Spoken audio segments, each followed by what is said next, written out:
In the game of politics, each team needs its captains, and now we know who the captains are for the fall. For the Democrats, it's Obama-Biden, and for the GOP, it's now Romney-Ryan.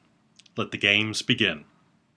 Hi, I'm Dr. Michael Bitzer. I'm an associate professor of politics and history here at Catawba College, and with the Saturday surprise announcement by Mitt Romney of Congressman Paul Ryan as his vice presidential nominee, the 2012 election just shifted gears. And the reason that I say that is that for some time the polls, both nationally and even here in North Carolina, have been fairly stable, almost evenly divided, with perhaps a slight advantage to President Obama in several key swing states.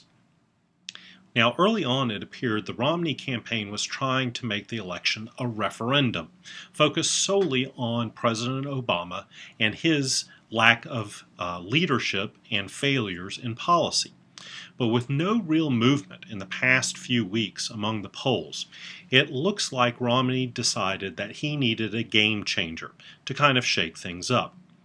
Now, this isn't the game changer that, like McCain picking Sarah Palin, but Ryan's selection does make this election more about a choice between Obama and Romney through Paul Ryan, and the philosophical and ideological direction the nation wants to head in. Now, as chair of the House Budget Committee, Paul Ryan set out to do something that no other Republicans really took seriously during the Obama administration, to lay out a very stark and very clear counterproposal to the president.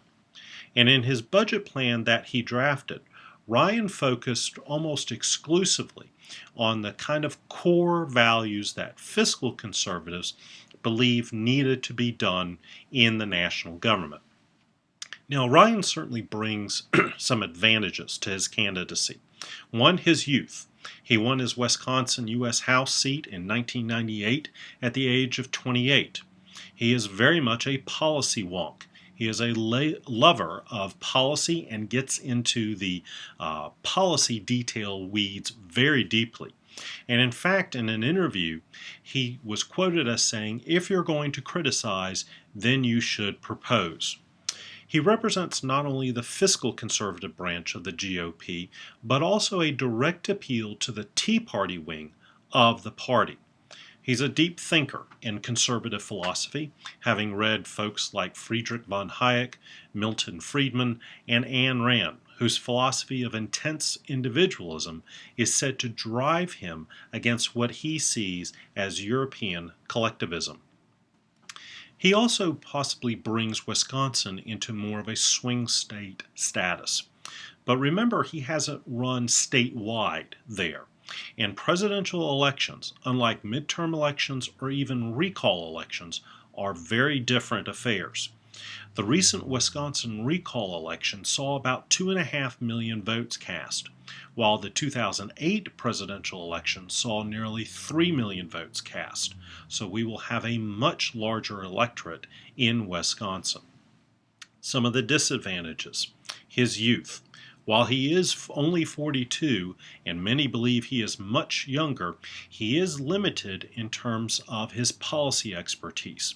Now, he has a great deal of policy experience in fiscal policy, having served as the chair of the House Budget Committee, but his limitations in areas such as foreign policy may be an avenue of attack, much like Palin's lack of foreign policy experience beyond seeing Russia from her backyard. His political experience could be a disadvantage.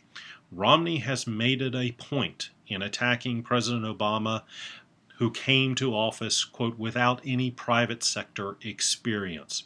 And as someone who has worked in the government since his college days, Ryan doesn't bring that critical private sector experience to bear. And this may be something that could potentially blunt Romney's attacks against the president. He voted against Bowles-Simpson.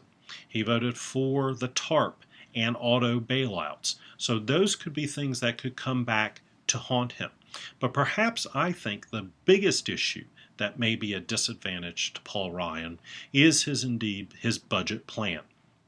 one aspect of which calls for revamping Medicare, and especially in a critical swing state like Florida, with a significant number of retirees, he may be able to win Wisconsin for Romney, but losing Florida would be a major hole to dig out of in the Electoral College. It will be interesting to see the reaction to Ryan, and I suspect most of it will come positively from the base of the Republican Party. Romney has definitely made a decision to go with base party politics this fall, rather than perhaps concentrating on the independent swing voter.